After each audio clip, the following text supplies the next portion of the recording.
One of the things that's happened, particularly, I think, since the first Trump election, is that trust is used as a general purpose explanation for every major political crisis that the wealthy countries confront. So there's an overuse of a trust crisis as political explanation everywhere, and particularly since the second Trump election, since October 2024, November 2024. We see this if you look at Paul Krugman, right at the end of his last column in the New York Times. He's trying to come up with an explanation of why Trump was elected, and he says the public no longer has faith that the people running things know what they're doing, or that we can assume that they're honest. What we're seeing is a collapse of trust in elites. Ezra Klein has written a lot and said a lot about this in an interview that he did with two academics, also at the end of 2024. And this is what we call Kleinian obsession. One thing I just keep coming back to is this question of trust. If you ask me what is my single principle for forming the government, I would say it's to give the people running major parts of the government and making decisions the trust, the discretion, the freedom to act without so much process on them, without so many audits being done to them. So there we see essentially two conflicting, actually contradictory ways of thinking about what trust is. Trust, in Krugman's case, it's what we could call trust as professional integrity, and in Klein's case, it's freedom of action. More recently, in relation to foreign policy, Alain Berset, who's the Secretary General of the Council of Europe, using trust in a form that is much closer to what we think here at Wiser trust actually is. In response to the Trump threats to Greenland, he says, what's at stake is not only Greenland's sovereignty, but also trust. Alliances rest on predictability and the expectation that power, especially allied power, remains bound by law. If international law can be set aside when it becomes inconvenient, trust is gone. Now, that is much closer to our understanding of what trust is. It's what we call third-party regulated context that determines trust. The requirement that the trustee agrees, submits to legal regulation is really what makes trust work. It's quite different from the elite or expert prestige that Krugman has in mind, or the freedom of action that Klein's talking about when he thinks about letting the state really go mad and build infrastructure that everybody desperately needs. Now, this obsession with trust as all-purpose explanation for political crises isn't new. It's been growing really since the first Trump administration, and it's probably clearest in the Times columnist David Brooks. Many of his columns, I won't say most, but many of them are essentially about what we could call a crisis of trust in the United States. And this is a redeployment of the core arguments from Putnam and Fukuyama of what we could call trust as magic potion. So that the idea that is societies that are very strongly trusting are rich societies. There's an argument that those are the societies that will do best. But you see it everywhere else. 2018, in the middle of the first Trump presidency, Guterres, the Secretary General of the United Nations, made a very important speech in which he says, trust is at a breaking point, trust in national institutions, trust among states, trust in the rules-based global order. Within countries, people are losing faith in the political establishment. Polarization is on the rise. Populism is on the march. So that was before COVID. There's this really strong rhetoric, a discourse actually, that the fundamental problems that we face in the world are related to this all-inclusive political container called trust. I'm Keith Breckenridge, a historian based at Wiser in Johannesburg. It's the Wits Institute for Social and Economic Research, where I work with a team of researchers studying African trust infrastructures. These are the new, mostly internet-based technologies that states and firms are building to try and create trust systems. And as you'll see, those things are actually really important. So let's see where we go with this. So the question is, where does this idea come from that trust is an all-purpose way of accounting for the political crises we currently live with, on the one hand? And secondly, is it actually true that we're confronting an unprecedented and very severe crisis of trust? I think the answer is neither of those things is true, but it is certainly the case that there is one single political instrument for making all of this very popular and very common, and that political instrument has been the annual release of the Edelman Trust Barometer, which comes out typically at the beginning of every year. It's usually released at Davos, and it makes, generally speaking, exactly the same point every single time it's released.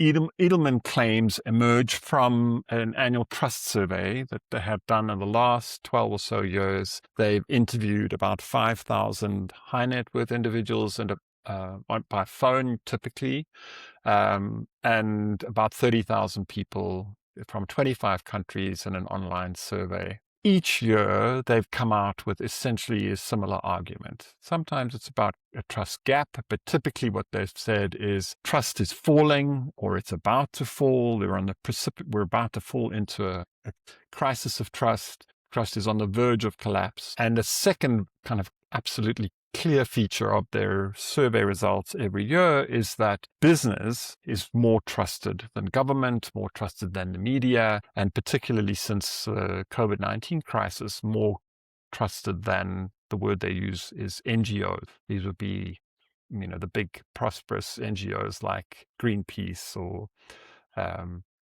Amnesty International. So the key to the Edelman argument is that trust can be saved by working with business. The most recent report, the sixth report, says we can be saved from self-righteousness, can give way to belief in the future and to confidence, guided by the employer leading as a trust broker. And of course, what's particularly fortunate about all of this is that the employer business can turn to Edelman for the tools that they need in order to do this work of trust broking, of building trust. So the Edelman idea that the world is suffering from a continuous and terminal crisis of trust is really interestingly not at all supported by their own survey data. Aaron Martin, who's published a book on this, says there's astonishingly little in the Edelman data to support their often dire and universal conclusions. So if you look at the figure that you've got there in front of you, what you can see is that actually the levels of trust, what they're calling trust, in these four groups, these kind of clusters of institutions, business, NGOs, government, and media, have actually stayed remarkably flat. What is particularly distinctive is the claim that it's business that's more trusted than NGOs, more trusted than government, more trusted than the media in this period, particularly since 2012. There's really no question that these things actually are borne out by the data, and they don't really fit with what other surveys actually show. So if we look at the Gallup confidence survey, so Gallup has done since the 50s a confidence survey in the United States, interviewing 1,000 people, methodologically very careful. You end up with, from 2005 to 2025, a similar picture of pretty flat, continuous, similar levels of trust, which I think is really remarkable given the political and economic crises that the world has faced in this period. So Gallup is a confidence survey. It shows a similar flat assessment to what you're actually getting out of the Edelman survey, but with a very different distribution of prestige. So civil society and medical institutions in particular are held in much higher regard in the Gallup surveys than in the Edelman surveys. And essentially the key point here is that they're asking the same question. Gallup is asking, tell me how much confidence you have in each of these institutions. A great deal, quite a lot, some or very little. It's a very similar question that Edelman's asked.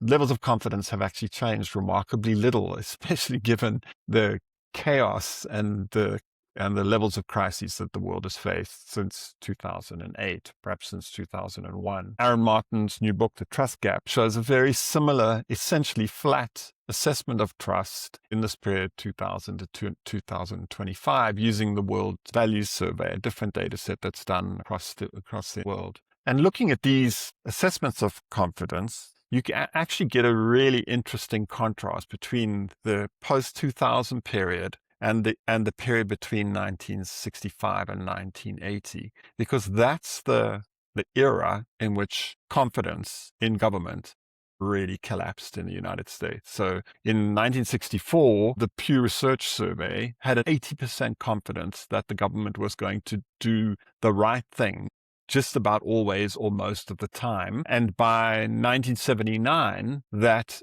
figure had fallen to less than 27%.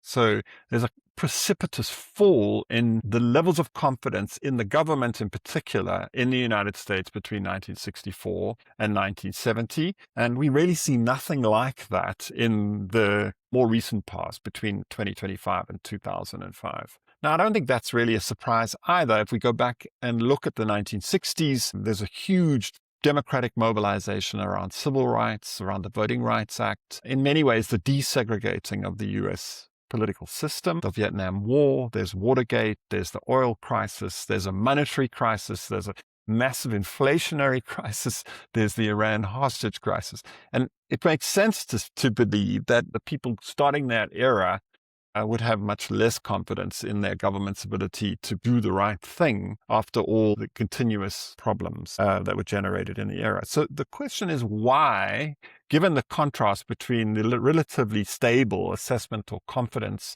across institutions in the 2025 to 2005 period, why is it that there's so much attention paid to these trust surveys that are released every year by the Edelman Corporation? The really simple answer is that the media absolutely love the Edelman Trust Barometer. And perhaps they love it because every year it tells them that the public believe the media is the most mistrusted of these four key clusters of institutions: government, business, NGOs, and the media, and perhaps that helps them create some sense of what they're doing. A much more reasonable explanation would be to say the media is always looking for news, and this is a very easy thing to have a discussion around. It fits very nicely into the category of news that the British documentary filmmaker Adam Curtis calls oh dearism. It's distressing, but nobody can really do anything about it, so it's intractable. It always manufactures a new sense of crisis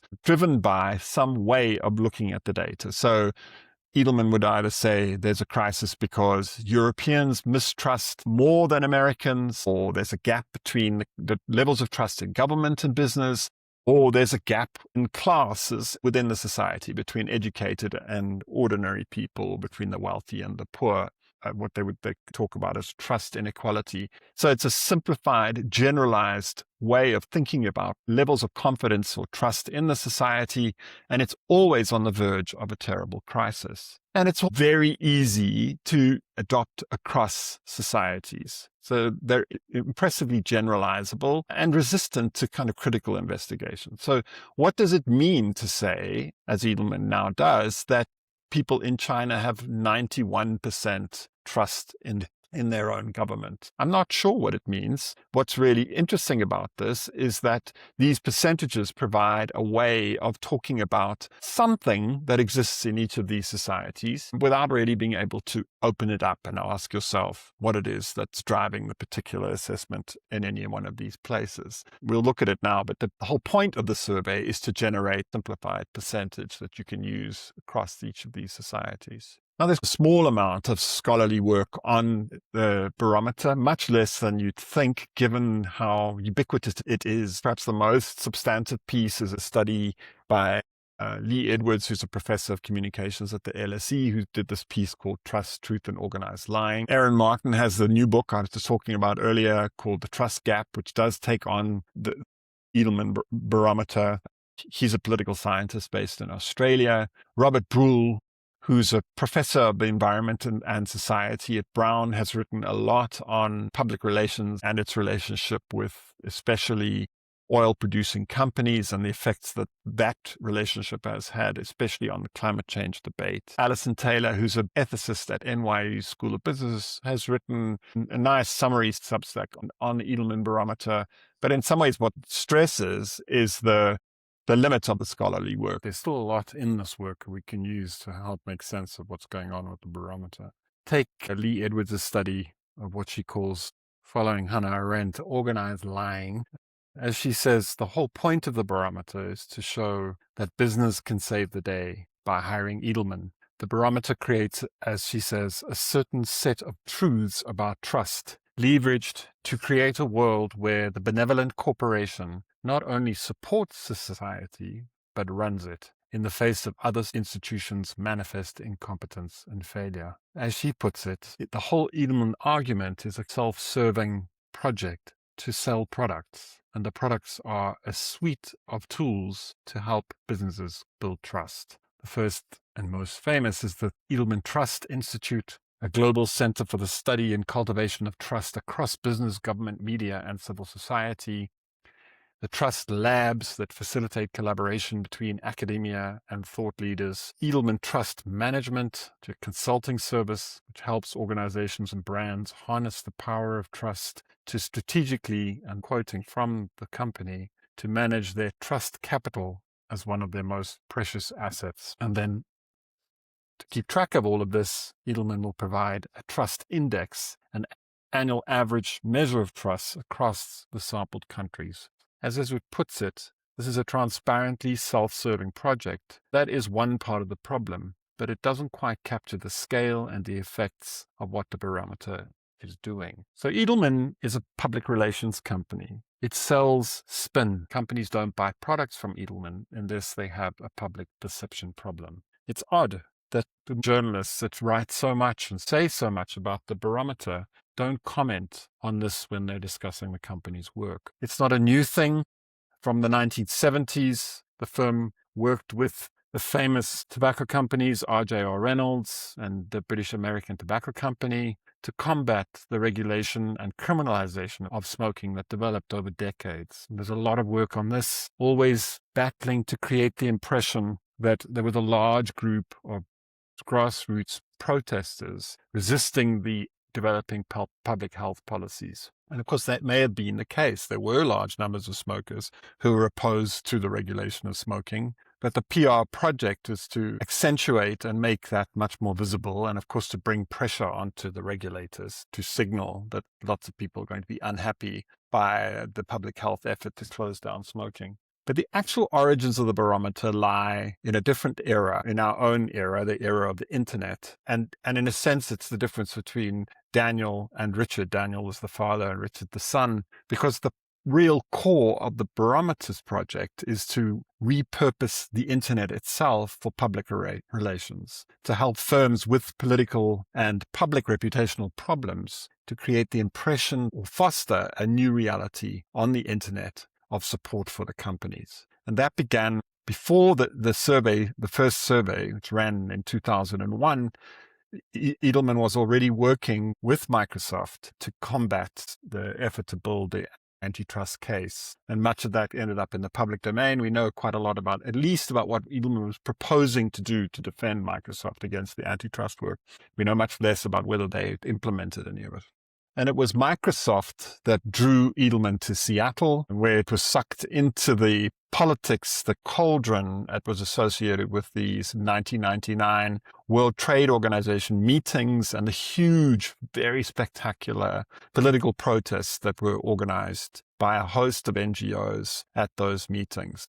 And it's in reaction to that, to the shock, really, of the protests, environmental protests, but also free trade protests that were assembled at that gathering that brought Edelman into the Trust Barometer, what would become the logic of the Trust Barometer. From June 2000, they began surveying 500 people in the United States and 100 people in each of the European countries to try and understand how the NGOs that had been so powerful in Seattle had gathered their influence and, of course, what they were after. And the first survey, which was published in 2000, really presents the success of the NGOs in occupying what they saw as a kind of informational vacuum. And here they begin to use these words of trust and confidence in government and business to suggest that the NGOs have become more successful because the public, and in this case, the influential public, because these surveys are not a random selection of ordinary citizens,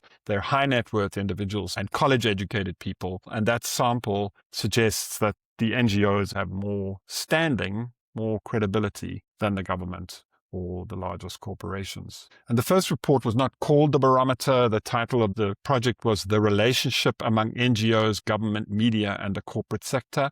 And the big takeaway from this survey of 1,000 people was that the NGOs are winning because they have taken an opportunity of building confidence where people lacked confidence in government and businesses. And The recommendation from this was that for businesses to win, they have to change. They have to adopt the NGO's practices. Edelman then went out and recruited people. Famously, Jonathan Woodruff, one of the activists from Greenpeace, he was recruited into Edelman, and they began to sell these agitprop strategies. The splashy media coverage that Greenpeace had managed to use against the corporations began to be something that Edelman was prepared to offer to the companies that it was consulting with. When he was accused of having abandoned his principles, Woodruff famously used this phrase, "I only work with companies that have the intention of changing or who are misunderstood." And this would remain a continuous theme throughout the rest of the barometer. In those early editions of the Trust Barometer, there are a whole host of other terms that were used.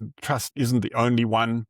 There are many others: confidence, credibility, faith, trust, and to a lesser degree, credibility emerges as core, obsessively repeated, organized, preoccupied criterion of the barometer from January 2003, when the survey was first presented at the World Economic Forum in Davos. And now you begin to see a kind of radical methodological simplicity. It's clearly a branding exercise. And the earlier competing ambivalent concepts that had been a big part of the survey in the first 3 editions, ideas like confidence, favorability, even faith, those things begin to disappear, and they are replaced by a set of percentages generated around the question of how much do you trust each of government, NGOs, media, and business to do the right thing. And it remains through this period from 2003 to 2012, focused on high net worth, college-educated people. And in the early years, the first period,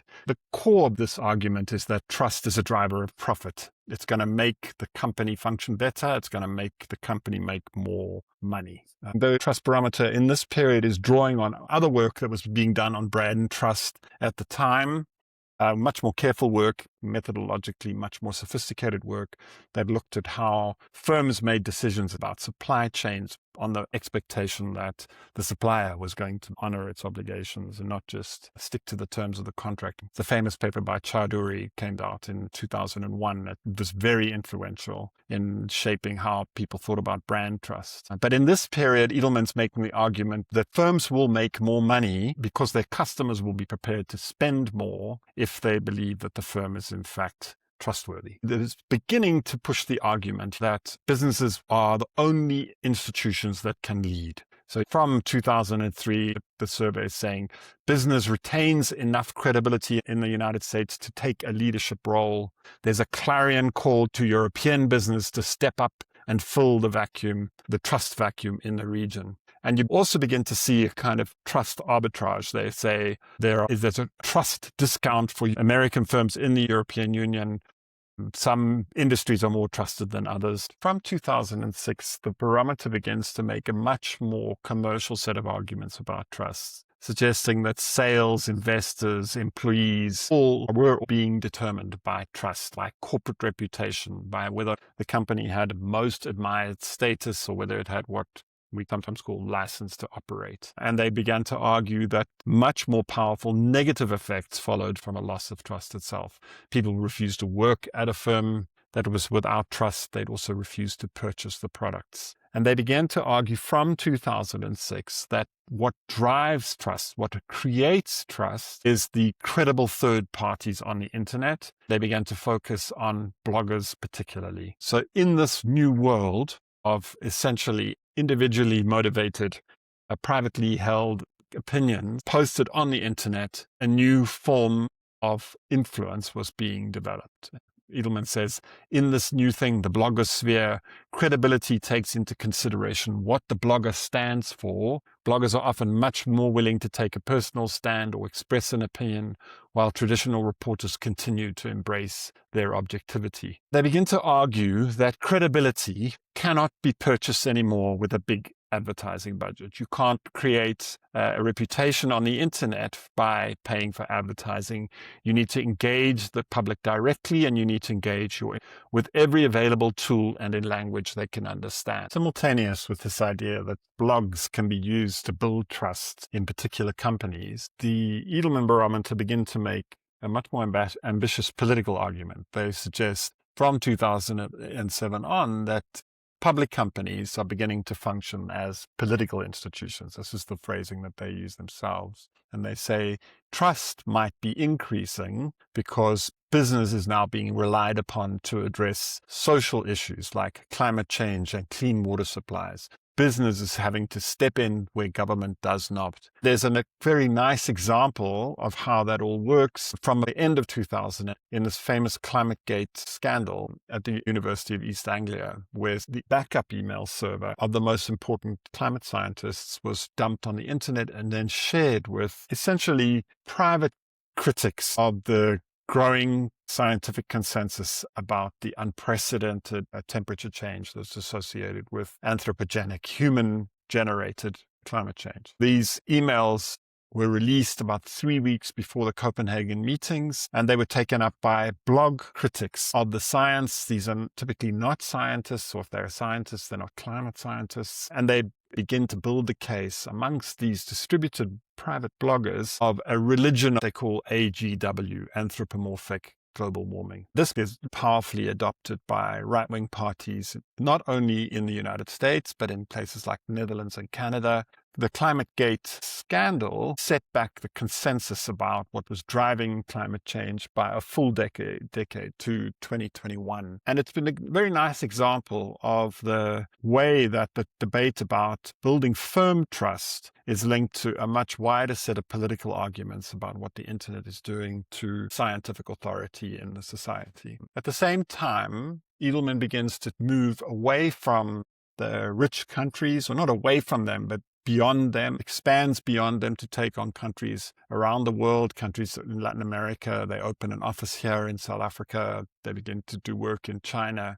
And they begin to expand the pool of people that they're asking questions about trust every year. So they go from 2003 until 2012. They're interviewing 5,000 people, high net worth, people with household incomes over 70,000, college-educated people. And from 2012, they expand that to more or less randomly selected about 1,000 from each of 25 countries. So they keep the high net worth group and they have an ordinary people group, and that allows them to begin to make arguments about trust inequality. So the high net worth group are typically more trusting, and they can be contrasted with what ordinary people say.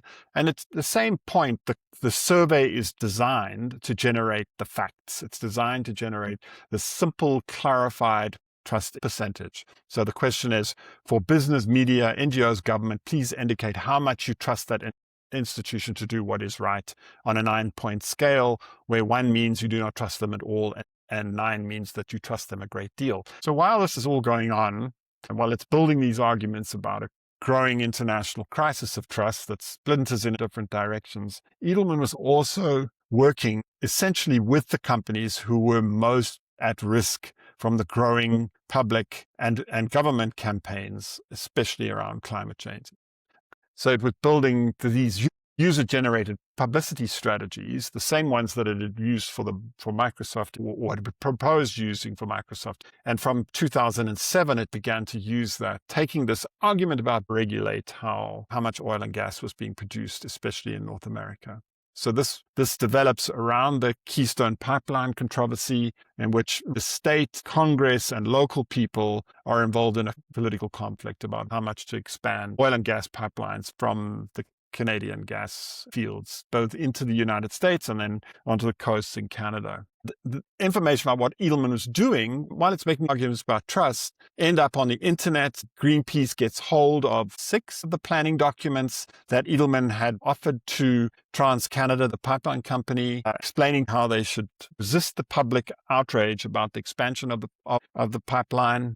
And these were written in May and August 2014. And they argue that the company needs to develop its own sympathetic supporters. It needs to build its own online advocates and then target the people who are arguing against it. This ended up in the New York Times on the basis of these released documents. The Times writes, Edelman proposes a campaign directed at opposition groups like the Council of Canadians and the David Suzuki Foundation. The David Suzuki Foundation is a science-based nonprofit working on sustainability, as well as other much smaller local groups. Here is an effort to turn the blogging project into a kind of army that's going to resist people. Some of them activists, some of them are scientists, some of them government officials who are looking for ways to constrain the power of the oil and gas companies in the North American economy. And they sell to TransCanada the idea that Edelman has the expertise to take this on and that it's done it for other companies. Say in the documents, ExxonMobil, Chevron, Shell, and Halliburton have all made key investments in building permanent advocacy assets and programs to support lobbying, outreach, and policy efforts. The third-party voices must be identified, recruited, and heard, and here's the key phrase, to build an echo chamber of aligned voices. So here the company is arguing to its customers, to the biggest oil companies, that it's going to help them build an online army of advocates available to help them resist the public pressure that's coming against its increasing carbon footprint. Now, Edelman was just immediately attacked and asked why he was doing this. And the company justified it as a matter of democratic deliberation, of improving the quality of discourse. And they said to make an informed decision on this project, Canadians need to have a true picture of the motivations, not only of the project proponents, but of its opponents as well. In other words, the background research that they were going to be doing on the people who are opposing will help the public make a better decision. But this is, of course, all being done in a context where the oil company has vast resources and the expertise that Edelman was providing them to build up essentially what we call a CRM, a customer relationship management system that would ultimately let them build this army of people who would speak in defense of the company. So this, as you can imagine, when it ends up in the public domain, has effects inside the company. Some of the key figures who've been involved in the ESG side of Edelman, trying to push for more socially responsible corporate activities. 4 of them resign publicly. They don't make a huge fuss, although, of course, it ends up in the news. And Edelman begins to argue from 2015 on that they are no longer going to take on campaigns for people or for firms that, and the wording is very important, that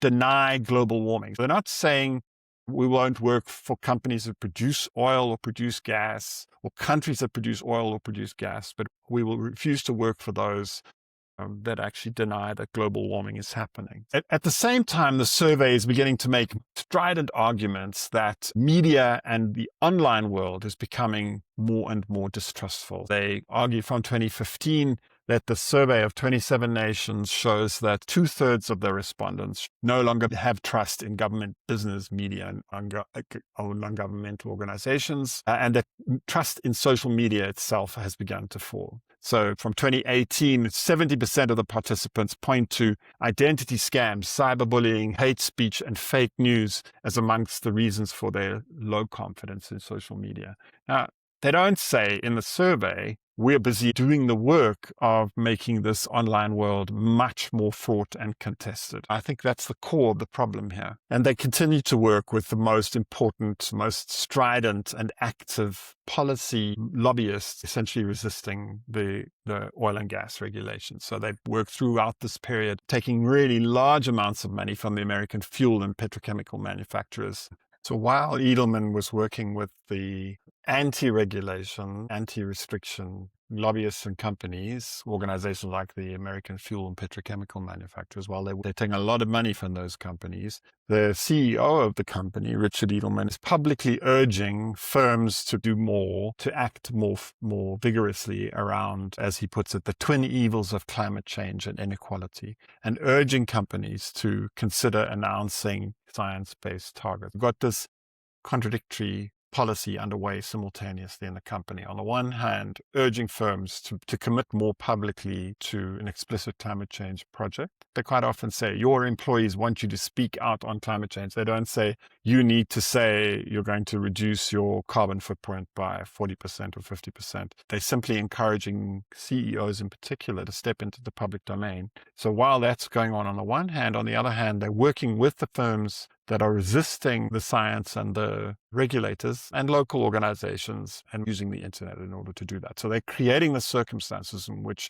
the online world is becoming more and more risky while simultaneously encouraging businesses to step into that world. So all of this is going on from the end of the Trump administration, and there's an increasing preoccupation with the idea that there's this trust crisis and that firms need to step into the gap that's being created around trust and try and build managerial strategies for supporting how trust is going to work. And comments in the Wall Street Journal of 2020 say some companies are so worried about winning back public trust that they have named chief trust officers. I think it's Airbnb or might have been Uber, who famously appoint someone full-time to try and restore the public trust that exists or doesn't exist in those companies. And Edelman keeps continuing to push this argument that the dynamic of trust is what ultimately determines the larger social and economic benefits that accrue to the society. And they push businesses to see that it's their responsibility to bolster trust. They do it by surveying employees and then asking those employees, do you think your CEO should speak up on these matters of inequality, racial injustice, diversity, training for future-fitting jobs? All of these very obviously do-gooder projects, 92% of the people who are employed think their CEOs should say something. And they take that evidence and say, business must take the lead on solving the trust paradox because it has the greatest freedom to act. Not the government and not civil society, but firms must actually step into the trust gap. They're not alone in doing this. Larry Fink famously in this period begins to make the argument, BlackRock, $10 trillion of assets under management, and they're going to begin to push firms to commit to public changes.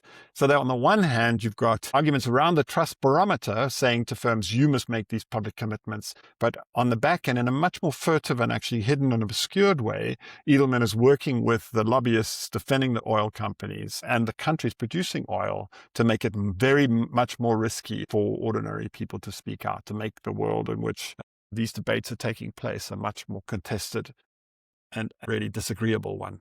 And these arguments get more and more hysterical. After COVID, the barometer is saying that the whole future of capitalism depends on restoring trust, and that the only way to do this is to push institutional investors to commit publicly to the ESG project, to commit to climate change as a way of restoring societal trust. The barometer is full of these claims. Restoring trust is key to societal stability. The beginnings of a kind of pushback right as these arguments are being made. So Terry Smith, who's the British version of Warren Buffett, says, Unilever, beginning to commit to these ESG commitments, has lost the plot and should just focus on its share price and profitability.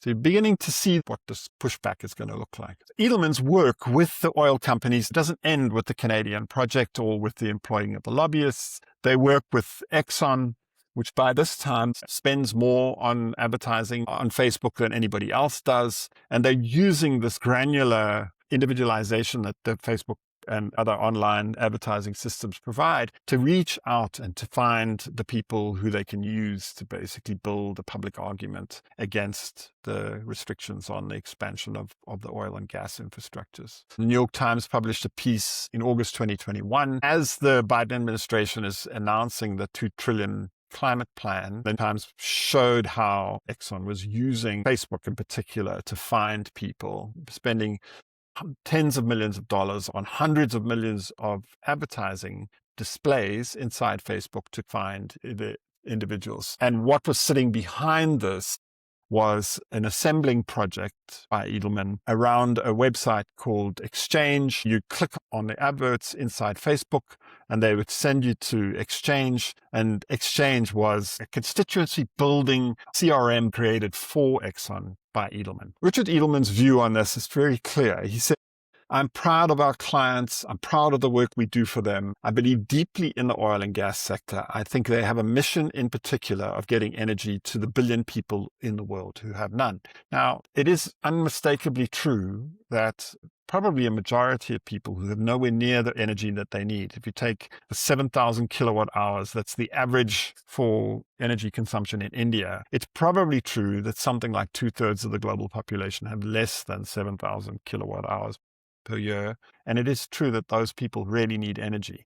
It's also true that the firms that Edelman is working with do virtually nothing to provide the people in Niger or Congo with power. It's also the case that Edelman built up very strong relationships with the most important oil and gas companies in the world at this time. An important writer called Adam Lowenstein, who publishes about half a dozen pieces on this. The 28th COP meeting, which was held in the UAE in December 2023, The government of UAE had been an Edelman client from 2007. So through this whole period, and they'd been paid to improve the sustainability reputation. This idea that although the UAE is the fourth largest oil exporter, it was also an important and indispensable sustainability partner. It's going to help make the green transition possible. In June 2023, Politico reported that Edelman had been hired to persuade U.S. officials and the American public that the Gulf states' plan to expand oil and gas drilling was compatible with international efforts to slash the use of fossil fuels. The contradictions here are really impressive. They're really striking. The UAE has pledged net zero greenhouse gas emissions by mid-century, and they've helped to raise $20 billion for renewable energy projects that will be spent before 2035, on the one hand. On the other hand, the Gulf state has been spending $100 billion to increase oil production by nearly $1 billion per day now. So there's this classic doublethink project going on, where on the one hand, companies and countries present themselves as having sustainable ambitions or sustainable projects. On the other hand, the vast majority of their investments and almost all of their actual profit is coming from producing more and more oil and gas. This is where it's useful to come back to Robert Brule's research. He looked very closely at the public relations companies that work with the oil and gas producers. And what he shows is that there's really only one firm, and it's Edelman, that's worked throughout this sector. It's worked in coal and steel and the railway system, in environmental organizations, gas and oil and renewables, and in utilities. And there's only one PR firm, that's Edelman, that's used all the tactics and strategies that are available to support these companies. So the most common PR tactic is what they call third-party mobilization, essentially finding people who are resourced to be voices on the internet that support the company.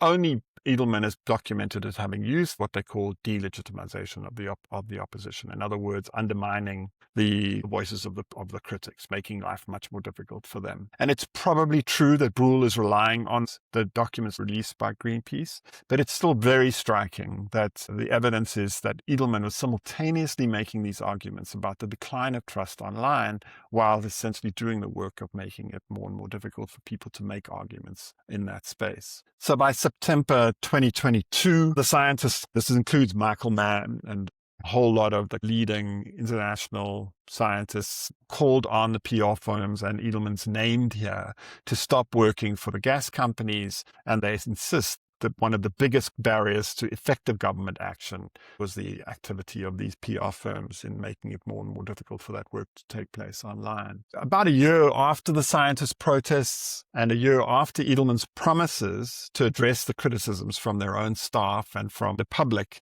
about who they were working with, the Washington Post again reported that the company was working to hire and to support influencers in an attempt to try and reach people. They post quotes from the Edelman website saying the task that Edelman had been given by Shell was to connect emotionally to the commitment to a sustainable future. We needed young people to forget their prejudices about big oil and think differently about Shell. Of course, they're doing their job, but they combine it with making the science less and less persuasive, while simultaneously encouraging companies to step into the gap and make commitments about how that's going to work.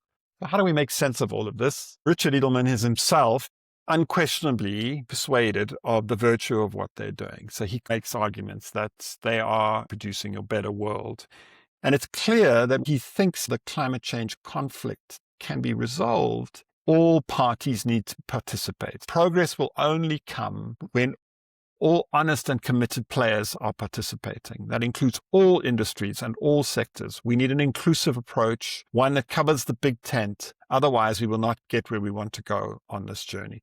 And this includes more and ever cleaner energy and food security to meet growing demands. Now, I can see the logic of that argument. It's unlikely you can make the move to a more sustainable economy unless the biggest and wealthiest companies and the biggest sources of energy are involved in doing that. But there are three conflicting problems involved here. The first is that the oil companies have massively more resources than the people, the scientists and the governments that they're debating on the internet to spend on online advertising and to find people on the internet to help them make their case. The second problem is that the social change that's required by the scientists to avoid what they think are really likely to be appalling catastrophes that are going to follow from global warming in the near future are politically impossible.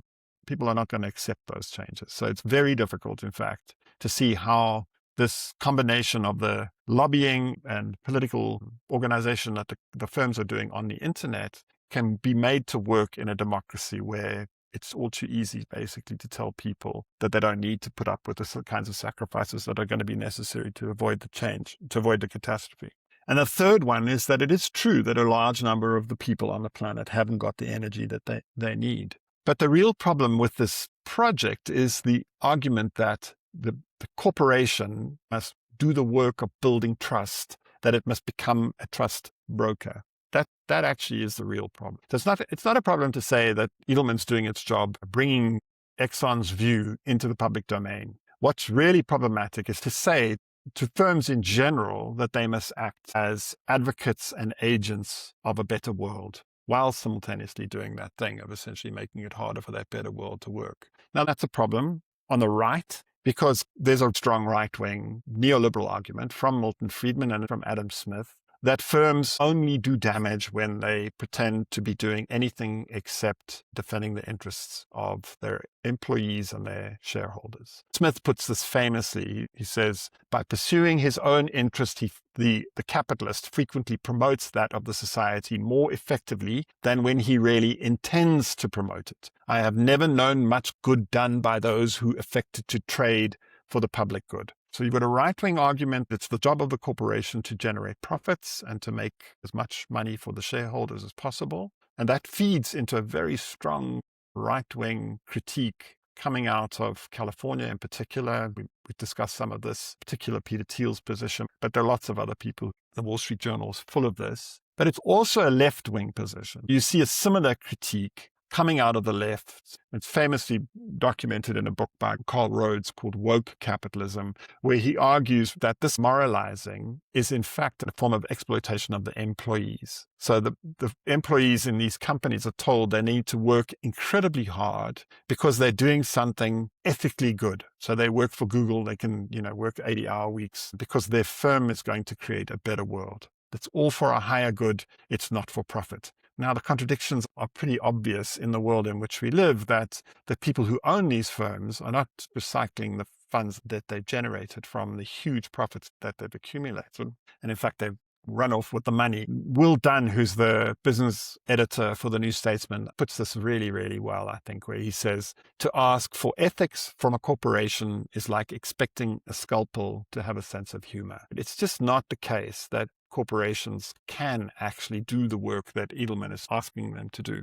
But that's not the only problem. There's a bigger, essentially much more sinister part of this. The more serious problem is that Edelman is encouraging businesses to step into the public debate to defend trust, to speak out on diversity, inequality, and especially on the climate crisis, while simultaneously working to undermine the credibility of the public critics advocating for those things, particularly the climate crisis, because it offends the really large firms. Now, some of those people work for donor-funded organizations, some work for NGOs, but many are essentially eminent climate scientists who believe, perhaps naively, in the possibilities of public science. So they're trying to engage this internet-based world in a way that ultimately doesn't take seriously the power of the firms and the resources those firms have to shape that public debate. The internet is not the public sphere. It's also not the world of Mad Men, when advertising was slightly ridiculous, impressive, but always clearly over the top in defense of the interests of the firms that were being advertised. The algorithmic infrastructure we live with now, and the money that's being poured into those algorithms, gives the firms that are resisting these interventions really effective tools to assemble and resource an online guerrilla army. And the Edelman documents explicitly call for the building of what they call an online echo chamber. And while simultaneously then complaining every year from 2017 to 2026 that the shared media environment, and here I'm quoting them, has given way to echo chambers, making it harder to collaboratively solve problems. They're doing this. They're making this world. So they're creating a world in which these echo chambers are making it almost impossible for careful public deliberation and persuasive science to be developed. And this is a much bigger and more sinister problem because of the way the algorithm itself functions. So it's partly the problems of the individualizing and aggregating that the algorithmic advertising allows. That these Facebook and Google can find large numbers of people individually and then assemble them and make powerful constituencies. And some of this is about the algorithm itself, but part of it is the power of a particularly destructive affect, dangerous emotional feelings.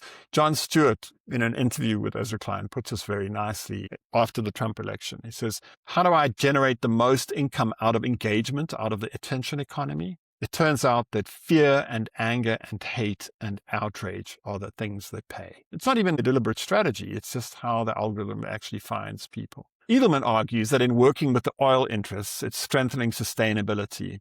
It's moving them, inching them towards a more sustainable future. But in each of the cases we know about, where the documents are in the public domain, that's the Trans-Canada case and the Exxon case and the UAE case, Edelman has been a major protagonist in building this world of mistrusted scientific and regulated authorities by identifying, assembling, and amplifying online advocates of the oil and gas companies and countries and directing them into the social media attention machine. Consider the ClimateGate example we spoke about earlier. Edelman's not responsible for their specific blogosphere attack on the scientific credibility of this hockey stick theory of temperature, the Michael Mann theory about the dramatic increases in temperature in the 20th century. But it was responsible for pioneering the peer authority model of corporate public relations of online debate. It was Edelman who pushed firms into thinking about the possibilities of deploying the individual voices of the blogosphere against their critics on the internet. And it's that has made public science such a contested field since 2000. And all of this prompts another, less obvious problem about overreach and the choke point blowback. Because the surveys constantly exhort the businesses to govern, to step forward, to take the responsibility of the state and build a better society. It's not uniquely an Edelman project. You see it in many different places. My favorite example is Gary Gensler's SEC, where they delegate essentially the policing of bad behavior in the financial markets to the banks. The banks were basically being held responsible for doing the work that the police probably is to do. It created the sense that order and rationality was being applied, but in fact what it was doing was building this huge army of the wounded who were assembled behind Trump and ultimately elected him. Far from being neutral data, the survey percentages about trust that are generated every year by the barometer, and indeed by other similar surveys of confidence, are not telling us anything about trust. They're really telling us about protagonists in a lopsided online struggle between firms, government, activists, and scientists. Trust, as we'll see in our future podcasts, is something very different. So thank you for staying with me, and I hope you'll join us for those future discussions.